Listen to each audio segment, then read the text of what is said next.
foretained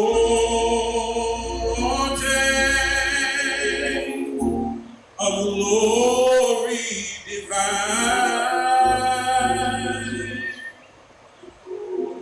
heir of salvation, purchase of God, born of His Spirit, washed in His blood, perfect submission, all is at rest.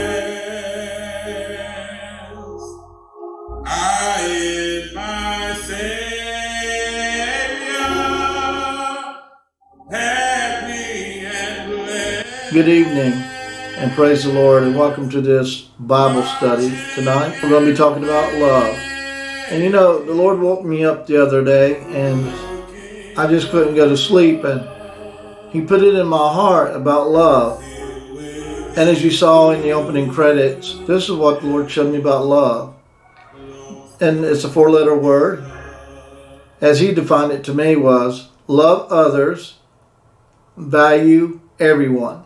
The book of Leviticus, chapter 19, verse 18, it reads as thus: Thou shalt not avenge nor bear any grudge against the children of thy people, but thou shalt love thy neighbor as thyself. I am the Lord. Jesus even talked about it. If we go to the book of Mark 12 and 31, it reads, And the second is like, namely this: Thou shalt love thy neighbor as thyself. There is none other commandments greater than these. Go to the book of 1 Corinthians 13, 1 and 3, it reads, Though I speak with the tongues of men and of angels, and I have not charity, I am become as sounding brass, or a tinkling cymbal. And though I have the gift of prophecy, and understand all mysteries and all knowledge, and though I have all faith so that I can remove mountains, and have not charity, I am nothing. And though I bestow all my goods to feed the poor, and though I give my body to be burned, and have not charity, it profiteth me nothing. But what is love? Love is us being able to forgive one another, even when someone has done us wrong. Love is being able to be Christ-like, that even though people may hurt us, they may stab us in the back, we must still love them. Jesus even said, when they asked, how many times must I forgive my brother? Jesus said 70 times 70. The Lord even asked me one time, He said, Lewis, can you love through the pain? And as we know, Jesus did love through the pain. After they'd beaten Him, after they tore His face apart by pulling the beard off His face, after He endured so much pain, even at the cross, Jesus was even able to say, Father, forgive them, for they know not what they do. So many times when someone does us wrong, we want to find revenge. We want to do something to get back, something to get even with them. I am sure that those that have lived for some time now, I'm sure you've been hurt. And sometimes it seems like the people that hurt you the most are the ones closest to you. And it seems like when you're down and out and you don't have no money to pay your rent, or you don't have no food in your house, it's not your brothers or your sisters or your family that comes and helps you in the time of your need. It seems to me to be always someone that's always on the outside that reaches out and helps. Jesus was an outcast among his people, but he loved them and he still loves us today. But can you imagine how is it that he could go to the cross in all of his pain and agony and still want to forgive not only the people there, but he died because he wanted to give us the example of what love is truly all about. When we ask what love should look like, it should look like Jesus. Because Jesus took his hand, had them outstretched by 2 nails, one in each hand. And that's what love should be. When you have your arms outstretched, just like Jesus did, that welcomes people in. That shows them that there is no barrier to keep them from coming to you. And that's what we need. We need to have that agape love, that divine love, that love that surpasses all other love. There's different types of love. You have the eros love, which is the sexual love. You have the brotherly love, which is the philos love.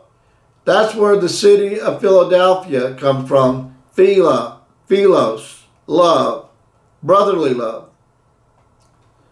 But tonight we're talking about that divine love that surpasses all love, that love that helps us reach out to people that may not be of the same color we are, or may have hurt us in some way. Love is loving when nobody else will love. I've never really understood in my life how if a woman is abused by a man, or vice versa, a man abused by a woman, how can they still stay with that person in all that abuse and still try to call that love? Love is not hurting one another. Love is trying to understand one another. Love is trying to be just like Christ was. No color. Even the Lord says he has no respect of person. I cannot change you. I cannot change your sexual orientation. I cannot change the way your life is. I cannot change anything about you. But my prayer is always will be that if it be the Lord's will, that through the anointing in my life and being ordained and called of God, that when I get around a person, no matter who they are, that they can see the love of Jesus Christ in me. And that love will fulfill what the Word says. Love covers a multitude of sin. That no matter what their lifestyle is, no matter where they're at in life, that one day, if not today, but one day, they can say this: I met this man that I cannot understand what it was about him, but I could see the genuine love. I could see Christ in him.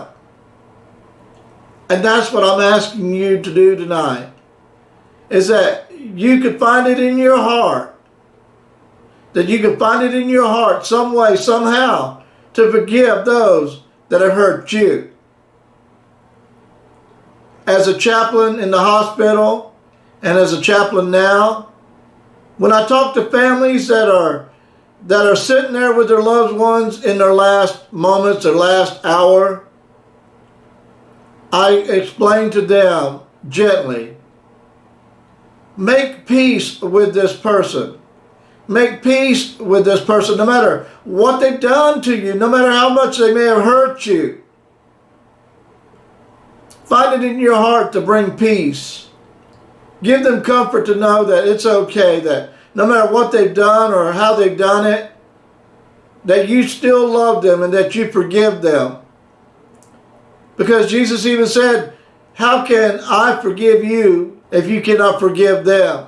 Love is tough. Love hurts. Love is not easy. But we got to find that place that when they hurt us, we can go and say, Lord, forgive them, for they know not what they do. Love is not being spiteful. Love is not trying to find a way to get back at the person. Love is trying to reconcile with one another. This world needs love, not just in America, but all over this world. We need love. We need compassion. We need that agape love. We need that divine love that surpasses all love. A person can say to another person, I love you. But does that other person feel that love? Do they see that love? Is there something about your life that gives them a sense that there's truly something different about this person? I've hurt them. I've done things wrong. I've talked about them. When I told them I loved them, I was putting the knife in their back. When I was telling them how much I cared about them, I was trying to push them under the carpet. And yet this person still loves me. People, do you say you love your pastor, but then when you're not around the pastor, you talk about him like he's a dog. You tell people about how much he does this or how much he does that. What about people in your church that you say that you love, but as soon as you get away from them, you got to go and talk about them and gossip about them and put them down? I want you to know, even though you may not put your hands on a person physically, when you speak against them, you're touching them. You're hurting them. And even if a person is wrong, even if a person has done something wrong to you, you should go to them like the word says. You should go to them and try to make peace and reconciliation. And if that doesn't work, then you bring it before the people. You bring it before the church. But we've got to find that love. Like he said in his word today, love. Love others. Love others and value everyone. Everyone needs to be loved. Everyone needs to be cherished. Everyone needs to be lifted up sometimes. For if we read the scriptures, we know that when they came, the Pharisees, Sadducees came and looked for Jesus, he was sitting with the publicans and the sinners. And Jesus even said, he said, those that are not sick do not need a physician, but those that are sick do. Can we sit among people and display a love of Christ when they have hurt us? Can we sit among people and love them that are different from us? How can we, how can you, how can I display the love of Christ? And then we'll go back to that word that Pastor's been saying for a long time. Prayer. Prayer will change our lives. Prayer will bring that love into us by the Holy Spirit, that others can see Christ in us. Tonight I pose that question to you. What can you do? You can do nothing but by the Holy Spirit. And I pray that you will have such a prayer life, such a walk with Christ, that you can find that forgiveness of those that hurt you, whether it be family or friends, church members. Can you truly find that peace and that love? Can you truly find that love that covers a multitude of sin? Can you truly find that love that's not just a sounding brass or a gong? Can you truly find that love that when people see you and you tell them that, I love you, my brother, I love you, my sister, that they can truly see Christ in you and receive that love? What is love? Love is loving others as you would love yourself. Love is valuing others, valuing everyone, just like God does. God still loves even the sinner. That's the reason why he sent his son Jesus. For God so loved the world that he gave his only begotten son. God gave his son in love to us, to this world, that we may be able to reconcile ourselves through the blood of Jesus, so that the love in us can project out to others. Can you walk in the love of Christ? And then my true question is, what must you do? What must you do to have that walk, that talk with Christ that would show the love of Jesus through you? I pray tonight that as I've seen it in the hospitals, when people had a traumatic death or a sudden death, they were so heartbroken. The Bible even tells us not to go to bed in anger, that even in the morning before our children leave or before our loved one leaves us, you can truly say to them, honey, I love you. And I hope that if there's anything that I've done to make you upset, that you can forgive me. Because I know death is a hard thing to experience. And even when we get to say our goodbyes, it's hard. But if we could just truly say to them, I love you. Forgive me for anything I may have done to you. I hear families tell me, as a chaplain, man, I wished I had some more time. I didn't know that they were going to go. I wish I could have done this. I wish I could have done that. But what can you do? What can you do but show love?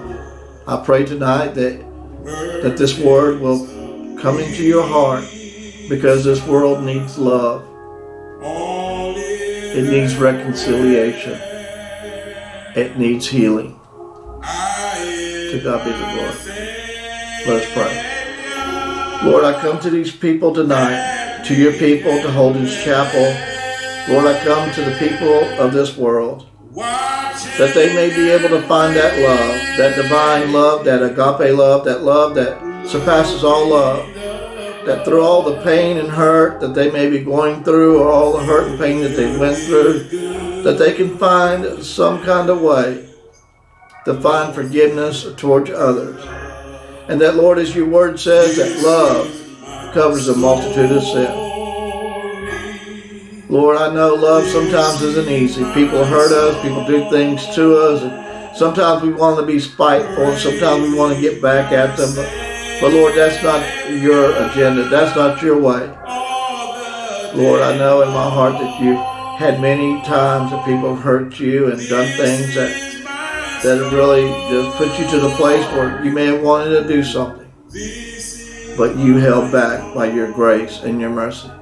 And that's what I pray, that people will find love, grace, and mercy towards others, whether it be family members, church members, friends, whoever it may be that hurt them, that they can find love in their hearts. As you've shown it to me, Lord, that the word love others, value everyone, that we can show that tonight and from this time on. Now, Lord, I place these people, your family, the church family, Holden's Chapel, the people who are listening, that, Lord, you will just give them a divine love that they've not had or seen before. For we ask these things in the name of your Son, Jesus. Amen and amen. To God be the glory. May you be blessed with this word. In Jesus' name.